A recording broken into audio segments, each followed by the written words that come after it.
Coucou tout le monde, j'espère que vous allez bien. On se retrouve après quelques semaines d'absence où j'ai dû mettre en place pas mal de projets. Vous me retrouvez dans ma petite maison mobile qui est mon lieu finalement de vie pendant quelques mois avant de repartir à la mise en place de nos projets. Donc un petit lieu qu'on a fait, qu'on a mis à notre goût. J'espère que vous allez tous bien. 2023 est une année plutôt remuante, du moins pour nous, mais dans les guidances privées que je fais, j'ai l'impression que c'est un petit peu l'énergie de cette année 2023. Donc j'avais envie de vous faire une vidéo un petit peu particulière. Ça va être une vidéo, une guidance et un soin en hypnose énergétique que j'avais déjà posé sur la chaîne YouTube. Mais je trouvais que ce combo tombait à point nommé. Alors, le titre de cette vidéo, ça va être prise de recul ou régression. On va analyser tout ça un petit peu ensemble afin que vous ne qualifiez pas finalement ces quelques pas en arrière comme un échec.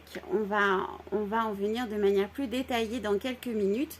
Suite à ça, je ferai une guidance et puis une fois que la guidance sera faite avec justement cette thématique-là, vous aurez un soin en hypnose énergétique qui s'appelle de la prise de recul à l'envol. Comme quoi, tout est bien fait. Donc je voulais, avant de commencer cette vidéo plus en détail, vous remercier pour tous vos messages. Beaucoup d'entre vous m'ont envoyé des mails, m'ont appelé, mais j'étais en période de latence. J'avais besoin de temps, moi aussi, pour mettre en place pas mal de choses. 2023 est une année assez remuante pour nous, mais comme je le disais, de manière globale, j'ai l'impression qu'au niveau des énergies, ça y va et ça pulse.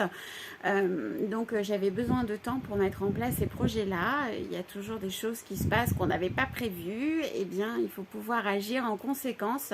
Donc du coup, je me suis coupée des réseaux sociaux, j'ai coupé mon téléphone, je me suis coupée de pas mal de choses. Donc je vous répondrai, je réponds au fur et à mesure par ordre chronologique. Les gens qui m'ont laissé des messages en premier, je réponds en premier.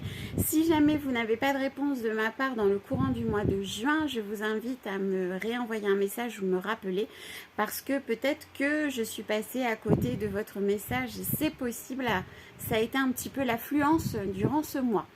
Voilà, donc, quelle est la différence entre la prise de recul et la régression? Tout d'abord, moi j'aimerais bien vous faire comprendre que ce soit l'un ou que ce soit l'autre, ce n'est pas un échec. C'est un besoin à un moment donné de notre vie pour pouvoir prendre de l'élan et pour pouvoir avancer plus haut et encore mieux. À l'image, vous savez, de cette émission sportive où à la fin, elle est sur une chaîne privée, je ne pense pas que je puisse la nommer, mais à la fin du périple sportif, il y a un mur d'obstacles à franchir. Il se trouve que certaines personnes le franchissent directement et vont appuyer sur le buzzer et sont qualifiés pour la finale. Je crois que c'est ça.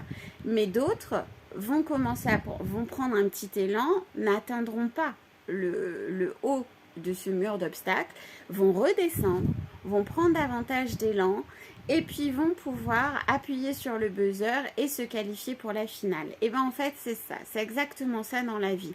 Certains vont régresser, on a parlé très longtemps de transition, ce moment en fait où on clôture un cycle pour pouvoir en débuter un autre. Il y a toujours cette espèce de couloir entre deux portes, comme je vous expliquais. C'est la période de transition. Certains vont avoir besoin de repartir en arrière un certain temps pour pouvoir se donner assez de courage pour finalement recommencer à mettre en place leur projet. Ils ont toujours ça en tête, mais voilà, cette transition était difficile à ce moment donné de leur vie. Donc, ils ont besoin de faire un petit retour en arrière et puis recommencer de plus belle, de manière peut-être plus réfléchie, de manière plus construite et arriver à la mise en place de leur projet. Pour d'autres, les projets sont là, ils savent que c'est les bons, sauf que la vie reste la vie et il y a des choses qui se passent et on a besoin de prendre un petit peu de recul parce que des impondérables arrivent, parce que il y a tout un tas de phénomènes qui se passent et qui ne nous permettent pas d'avancer aussi rapidement qu'on le souhaitait. Et donc du coup, cette prise de recul est essentielle pour pouvoir se poser, réfléchir et se dire bon voilà, moi je sais que mon projet il est viable. Cette transition, elle est nécessaire à vivre. Là, en fait, je dois voir les choses différemment. Le cheminement doit être fait différemment. Je sais que l'aboutissement est là, il est proche, il y a quelque chose que je dois réfléchir. Donc, on prend du recul pour pouvoir prendre de l'élan et pour pouvoir sauter ce mur d'obstacles. Quoi qu'il en soit, que ce soit la régression ou que ce soit la prise du recul, à partir du moment où vous êtes toujours dans l'optique de vous faire du bien, dans l'optique de réaliser ce qui vous tient à cœur, ce n'est pas un échec. Et l'échec n'existe pas. Il n'y a que des expériences de vie. À partir du... Quel que soit le temps de cette régression, le temps de cette prise de recul en fait. On s'en fiche du temps. Le but premier dans la vie, c'est d'arriver à réaliser ses rêves. Le temps qu'on y met, on s'en fiche. C'est comme pour avoir son bac, c'est comme pour avoir un examen. Le temps qu'on y met, sinon il nous faut 5 ans au lieu de 3, qu'est-ce qu'on s'en fiche? Le but, c'est de l'obtenir. Vous l'avez obtenu. Le temps que vous y mettez, on s'en fiche. Eh bien, cette prise de recul ou cette régression, elle est là et elle est là justement pour vous permettre à un moment de latence, pour vous permettre de reconstruire, de repenser votre projet ou pour vous permettre justement de respirer un petit peu parce que vous avez énormément fait au niveau physique, au niveau émotionnel, au niveau énergétique et avant justement le Graal ultime, vous avez besoin de vous ressourcer. Cette prise de recul, elle n'est pas là pour rien. Elle ne s'impose pas à vous pour rien. Il y a toujours quelque chose qui fait que. Mais à partir du moment où vous faites les choses pour vous faire du bien et que vous avez toujours votre objectif en tête parce que c'est celui qui vous fait vibrer et vous savez que c'est le bon, dans ces cas-là, ça se réalisera.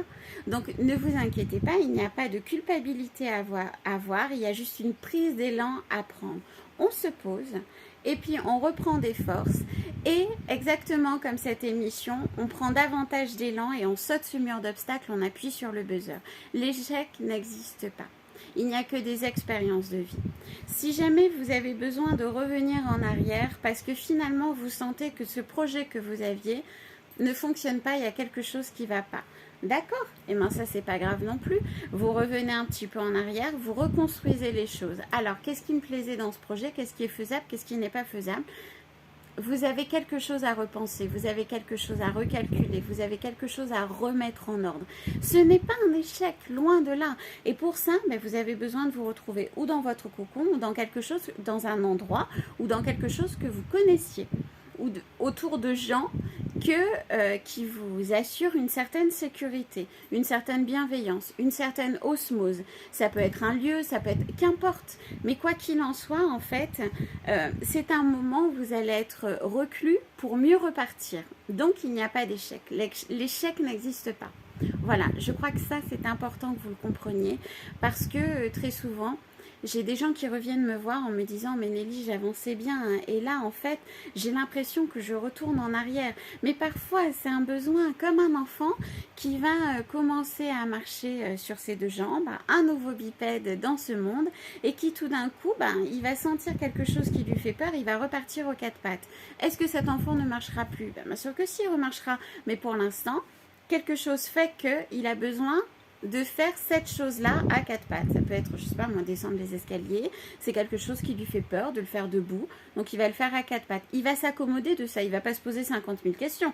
Lui, il va se dire, ah ben là, je suis plus en sécurité en le faisant comme ça, donc je le fais comme ça. Et quand je serai prêt, eh bien, je le ferai debout.